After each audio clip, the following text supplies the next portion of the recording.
So, welcome everyone. This is, oh my goodness, I need to look at the title. Andrew, can you give me the title of our webinar today? Well, I am calling it Regenerating Acres and Restoring Soil Carbon in Oregon. So it's an introduction to Restore Northwest, which is a private sector grant program that we'll be launching soon. Great. So, welcome to the webinar. I'd like to introduce Andrew Mint, and he is going to take it from here. And what we'll do is if you have any questions while he's talking, use the raise hand button at the bottom of your screen, and I'll be monitoring that.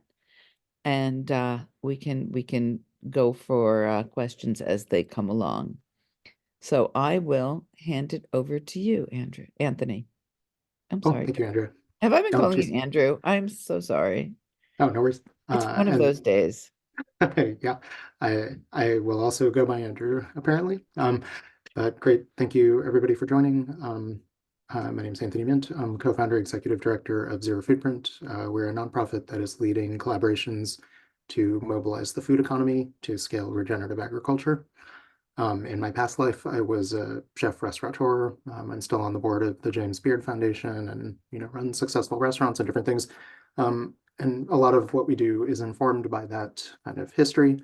But at this point now, our nonprofit Zero Foodprint is leading collaborations with state agencies in California and Colorado, regional governments like Sonoma County, Boulder County, et cetera, to really unlock funding for regenerative agriculture. So I'm going to go into a screen share that kind of explains some of this. And I'll say that at the moment, we're in the process of sort of beginning some pilot projects in Oregon, and a lot of our work has been in California and Colorado to date. And then we'll hopefully open an application process in about a year. So maybe in 2025, we'll be like actually underway. I'm going to present a little bit on that application process now, just so you have an idea of what might be coming. Um, but at the moment, it is sort of like informational and at just the kind of like matchmaking and conversation stage. So some of what began this conversation was some new biogeochemistry research and some kind of increased understanding that soil carbon sequestration is kind of real and agriculture can create heavy fraction and occluded carbon sequestration. So sort of like long-term carbon sequestration.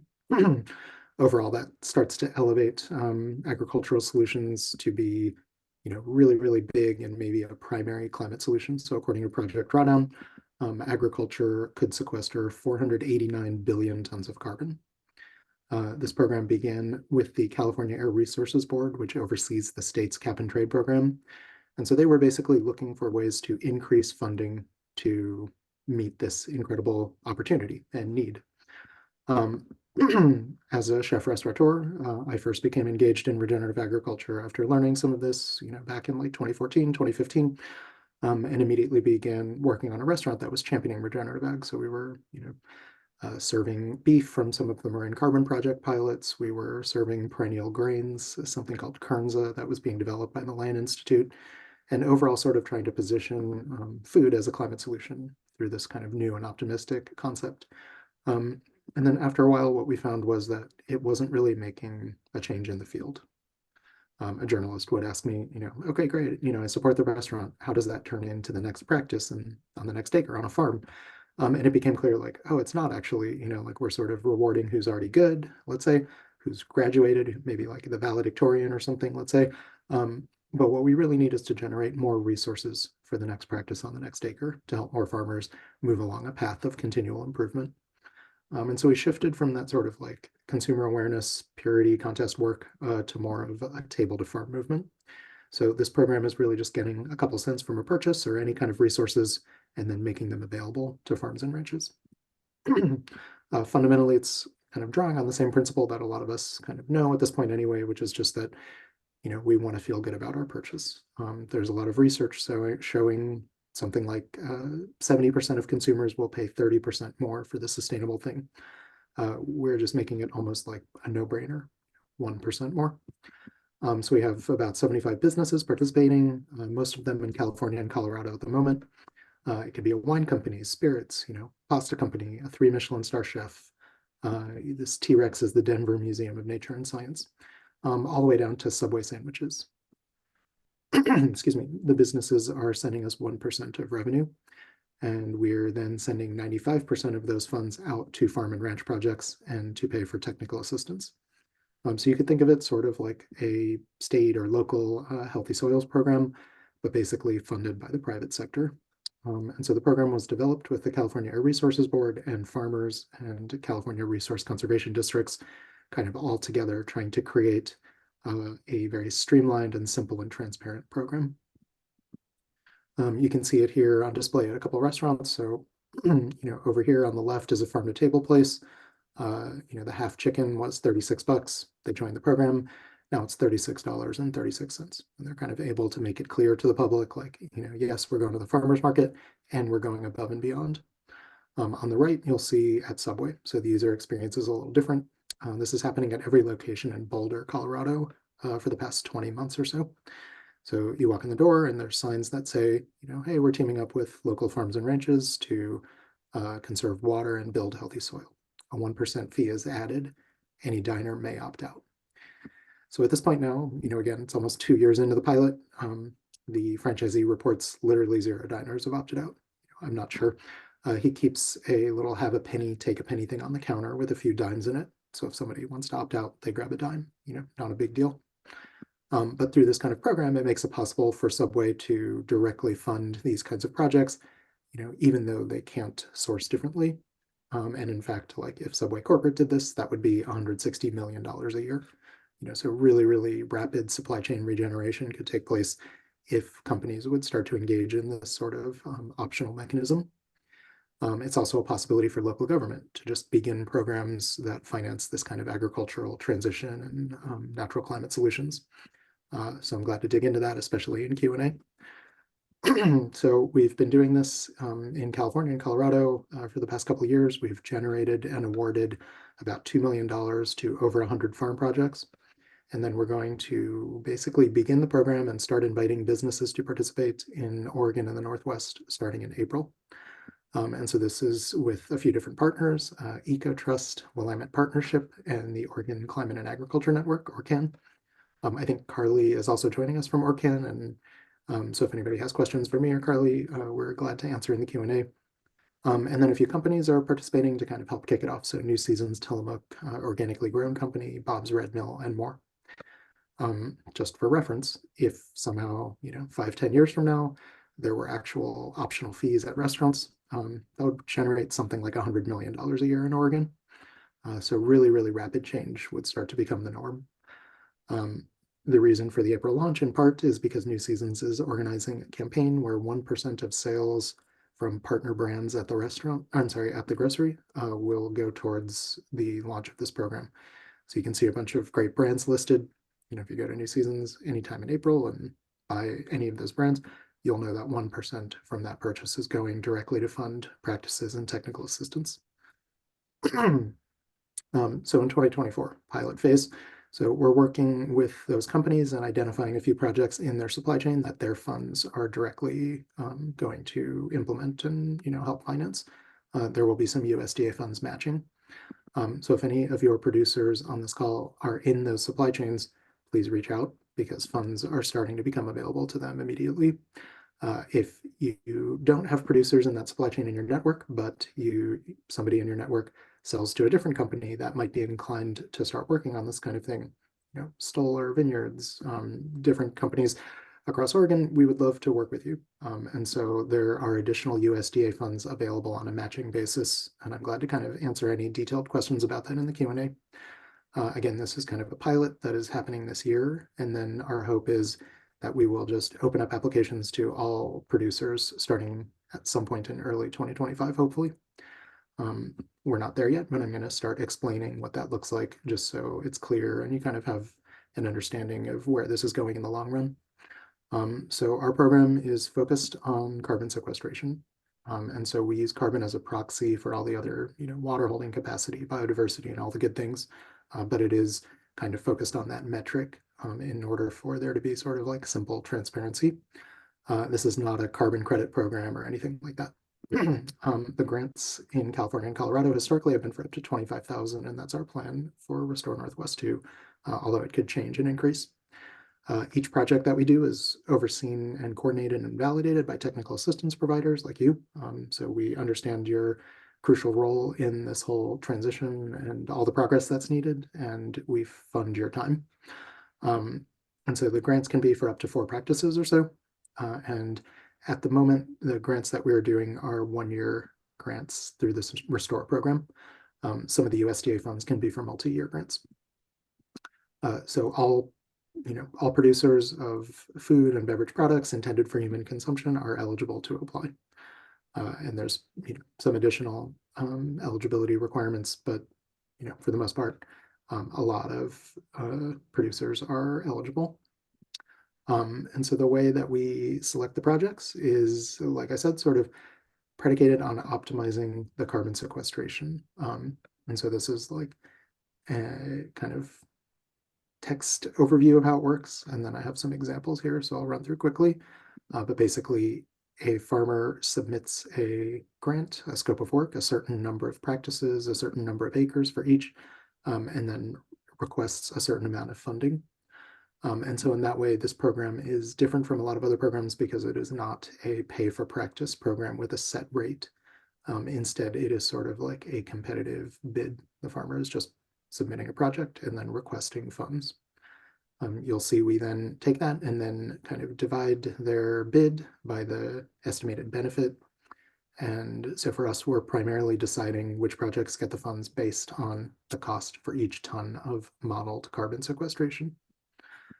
So here's an example, ranch or dairy is interested in implementing range planting and prescribed grazing. So we plug the project into a modeling tool like the Comet Planner, and let's say that the rancher is seeking $17,000, and the total benefit from the range planting project would be 30 tons of CO2 times 5 years, because Comet estimates are for 1 year, and then the NRCS estimates that range planting has a benefit of 5 years. And then for practice number 2, in this case, prescribed grazing, let's say that it was on a certain number of acres and it had an estimated benefit of 50 tons of CO2e, and then prescribed grazing is a practice that is implemented each year, as you know, so then basically it's like 50 times 1. So the total benefit is 30 times 5 plus 50 times 1, so 200. And then the total request is $17,000. And so this project in our system would be $85 per ton. Basically this 17,000 divided by 200. We give boosts for historically underserved applicants. So socially disadvantaged farmers have gotten over 30% of the funds so far. And then we also give boosts for the producers in the supply chains of participating zero foodprint businesses. So, let's say there was a coffee shop participating in the program. Let's say they sourced from Organic Valley. Let's say Organic Valley was, one of the producers in Organic Valley requested a grant. Because the coffee shop is participating, that producer would also get a boost up the queue. And so kind of encouraging like scope 3 emissions reduction and supply chain regeneration. And if you're familiar with the term, in-setting. So now you imagine you go to the coffee shop, the latte was $5, they join our program, maybe now the latte is $5.05. And then that 5 cents is kind of encouraged to go back to projects within their own supply chain. And so some of the inspiration for that is sort of renewable energy programs where you might have something like $1 per energy bill going to improve the grid, and so it's not really about, buying the energy on the back end. It's more like getting the money to the project finance on the front end.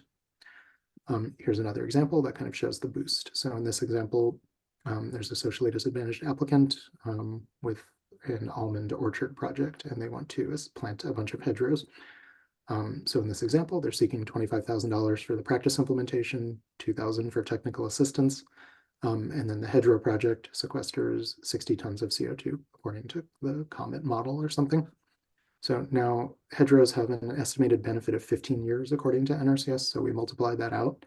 And then you'll see here the cost from this equation would be $30 per ton. Because they're a socially disadvantaged applicant, we apply a 30% bonus. So now the total cost in our selection process would be only $21 a ton. And so it's a way of kind of balancing impact and equity concerns and sort of making the funds accessible with still kind of keeping impact in mind. And we went through like a whole stakeholder engagement process, kind of working with a bunch of groups to develop, that sort of process that includes this boost. But then we also conduct dedicated outreach among socially disadvantaged farmer-facing groups, and we have an internal minimum of at least 25% going to socially disadvantaged applicants. Glad to keep answering questions in the Q&A. Many of you are probably familiar with Comet, so I'm not going to spend a long time on this, but glad to talk about it at length. There's a simple modeling tool that's available online. It is far from perfect, but it is the starting point for sort of a decision support, essentially on how to select one project or another. So zooming out, you could imagine like, sure, this is not perfect. We're not going to like sell carbon credits from this or anything like that. But if you had $1 billion and you were just trying to decide like which project should we do first, you could pop the projects into a modeling tool like Comet and then start to decide based on these metrics I've explained, sort of like cost effectiveness and the impacts. In Comet, you pick an NRCS practice with a conservation practice standard number.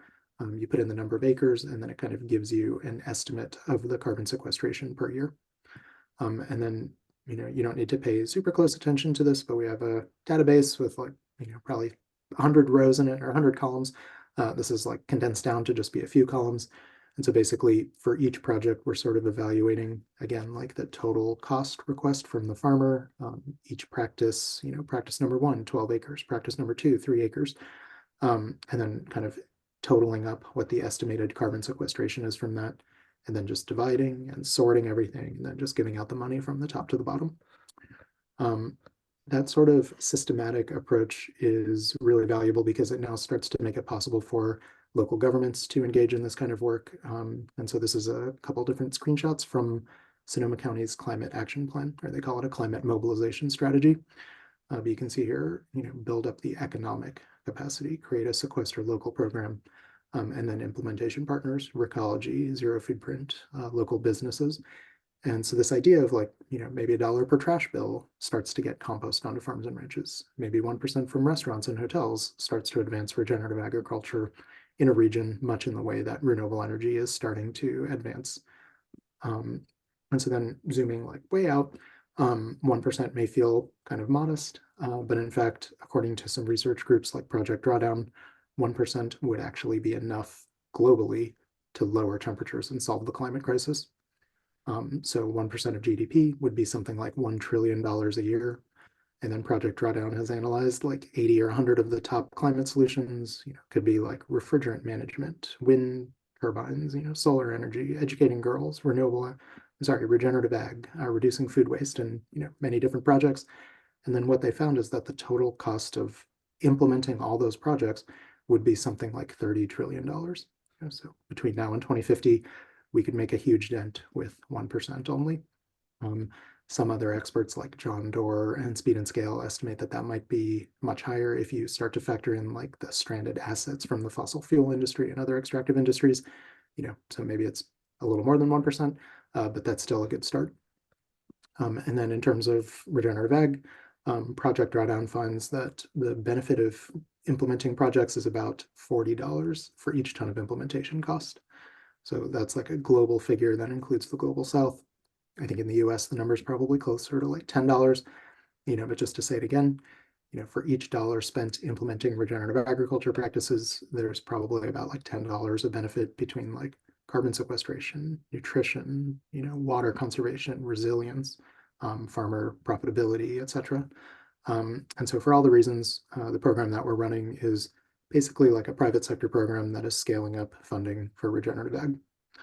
And so I'm glad to talk about any of this. And I have here a slide too about nutrition that, isn't always covered, but in case you haven't seen some of the research, the Bionutrient Food Association finds that variation from one farm to another can be as much as like 90x, in terms of like this bar is the level of antioxidants in the carrot on one farm. This bar is the carrot on a different farm, and so huge variation depending on kind of the microbiology and the soil health from one farm to another. And so we're a climate organization, but there might be, as much or maybe even more benefit in terms of nutrient intensity. Okay, sorry, so that was quite a lot of information. I'm gonna just stop talking, and I'm glad to take any questions and explain any details of the program or some of the USDA grant funds available. I think it's possible that Carly from the Oregon Climate Agriculture Network is also on the call, and so if anybody has questions for Carly, please feel free to pop them in the chat or come off mute.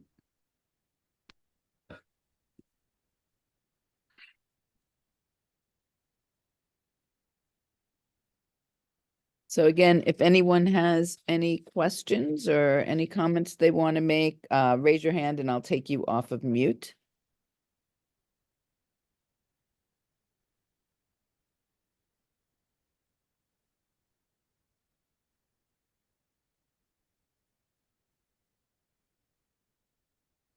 All right, I don't know. Oh, this Lisa. Okay, there we go. Go ahead. Good afternoon. This is Lauren, the Deputy Director with the Department of Ag. I think it would be helpful if you could describe the NRCS programs and which ones they are. Yeah, of course. So we're launching in Oregon and the Northwest through 2 NRCS grants. One is a smaller conservation innovation grant with a group called Mad Agriculture.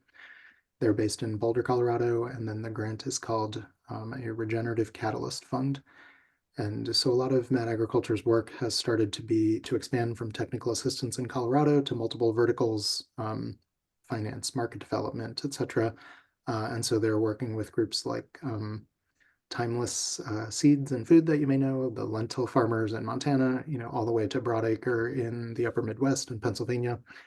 And so they applied for a conservation innovation grant to kind of create what they're calling catalytic funding, basically to overcome bottlenecks in different regions and supply chains. So we're a partner with them alongside the Oregon Climate and Agriculture Network and Willamette Partnership on that grant.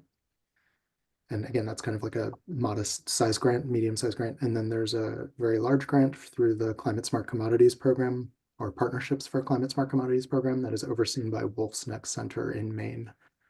So this grant is a $35 million grant, and about 20 million of the dollars are for some complex data ecosystem work.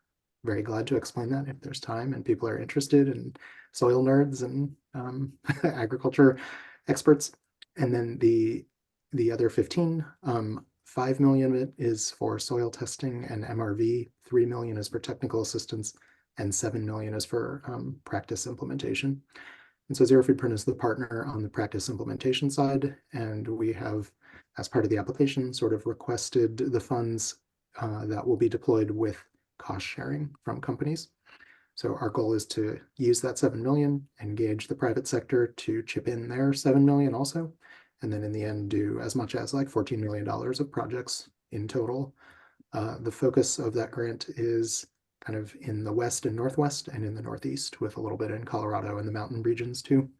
So I would estimate that in the end, we will kind of oversee and deploy like $500,000 to $2 million of practice implementation funds in Oregon and the Northwest.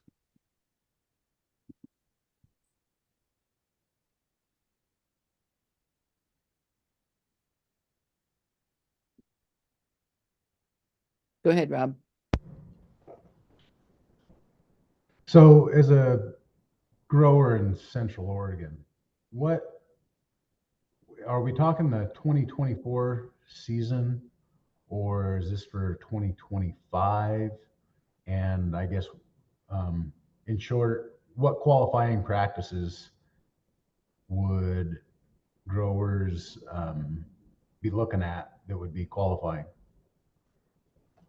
Great question. So if you are in the supply chain of one of the companies that I mentioned, or if you sell product to a company that might consider matching any of the USDA funds that we have available, you would be eligible for practice implementation funds for the 2024 season. So you would just email me. I'm at anthony@zerofoodprint.org. We could start a conversation about what's available and different things. The simple version of what practices are eligible would just be anything in the Comet Planner that we can put a carbon number on. Again, I'm not selling the carbon or taking it from you or anything, but we're sort of telling a story to consumers of maximizing the carbon sequestration and starting to create a natural climate solutions program. And so there's a focus on that carbon. Let me know if that answered the question. If you happen to not sell to any companies or whatever, that's totally great, not judging you. Our kind of totally open statewide program will probably begin in 2025. But it would be for the 2025 season. Like if we, our programs in California and Colorado are quarterly. So like January 20th, April 20th, et cetera, we just are giving out whatever money we've collected the previous quarter. So our hope is to build up enough businesses participating in the program to open quarterly grants starting in January. Thank you. Carly, go ahead. Hi, can you hear me all right now? Yeah. Great. Yeah, so ORCAN is involved with the Restore Northwest project. And I'm Carly Boyer, so I'll be doing a lot of the outreach once we get there. So I'll be supporting the engagement of TA providers and producers in the project in the future. And you may be hearing from me about leveraging opportunities and just supporting this project as it moves forward. That's all I really wanted to share. So we'll be engaging and probably sending some outreach communications to start the conversation. Thanks. Great. Thank you, Carly. And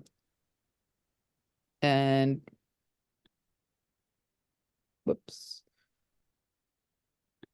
Let me hold on, Rob. Do I Thanks. have you muted or unmuted? I think Rob, you can go.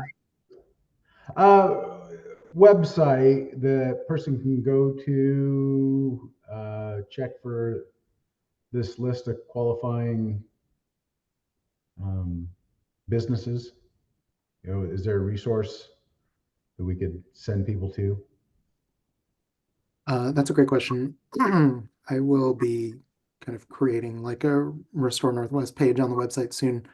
For the moment, the participating businesses are pretty vast because New Season's supply chain is really big.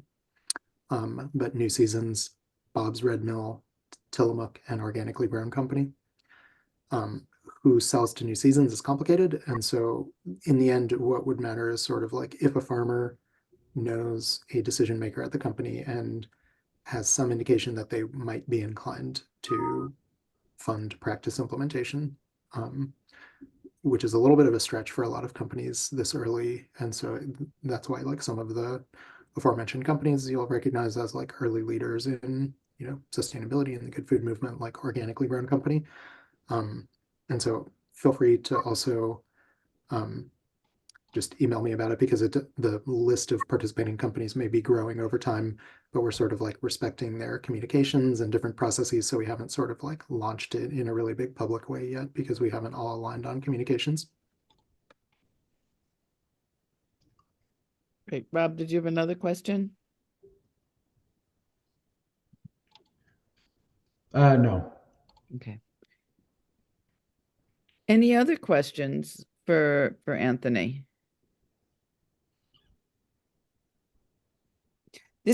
Anthony, this is a really exciting project. What would you suggest is the best way for our listeners, whether it's a conservation district or a watershed council, who would be the technical assistance providers to stay in contact and informed?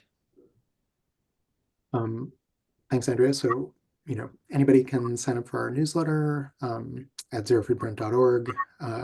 We will also sort of start beginning more stakeholder engagement once the program is like more kind of getting closer to launch and timelines and companies, like basically once we've sort of like had a public launch, then it's going to start to be a lot more clear.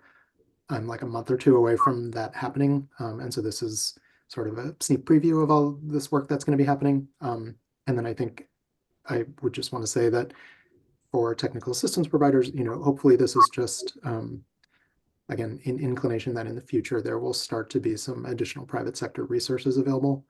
And then, you know, I think for us, the bottleneck in terms of like, you know, between now and a full-blown program with a lot of resources flowing is really just each business owner, each decision maker, kind of each nonprofit or each stakeholder getting involved in this kind of collective regeneration model.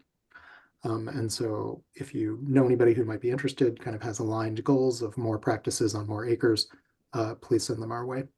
It is a little bit complicated to explain to a lot of like food companies and consumers and businesses because a lot of people are engaged in sort of farm to table, basically, like trying to make the change happen by buying the good ingredients. And then we're sort of saying, please do that, but we can take kind of a collective regeneration approach and sort of use the downstream economy to fund the upstream changes. And then somebody, I think, under the There's a screen name, question in the questions. Do you see that one? What role do TSPs play, given that working with one is a requirement? so I mean, the specific role is sort of like the typical like fee for service contract. So if you would, work with a producer on a project that they wanted to implement, and your normal fee would be $2,000 or $3,000 or something, your role is just to do what you normally do. And then our role is just to create those resources from this private sector work. Right. Yeah. And then I was going to say there was a comment from somebody named, I think, Lauren, under the screen name of Lisa Sharpios Hansen.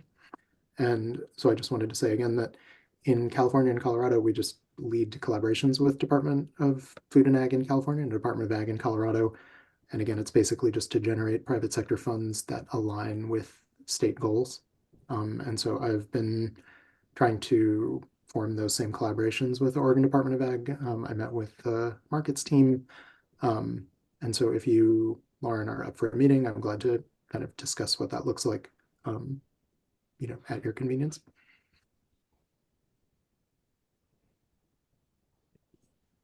And I'll note that Megan also put in the questions that Orcan will be doing outreach via OACD and the SWCDs to producers engaged in their network once the grant program is launched.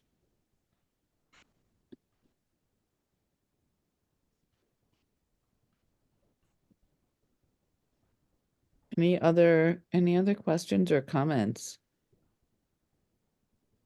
This has some great potential over the next, I keep talking with folks about, the change that we're going to see over the next decade, right? In what we're doing with ag here in Oregon. And this has the potential to be a real game changer as far as funding when you look long term.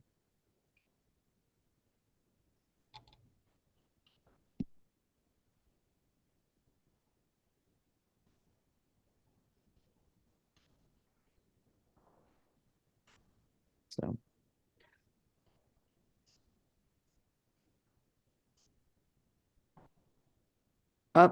Thank you for correcting our chat link. It's zero Foodprint. Oh yeah, I'm sorry, I meant We hi. both are typos. Okay. One last time, I will type it in. This is the correct one.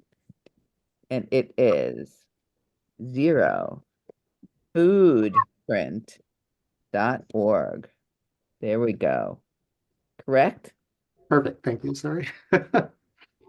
So I suggest signing up for the newsletter.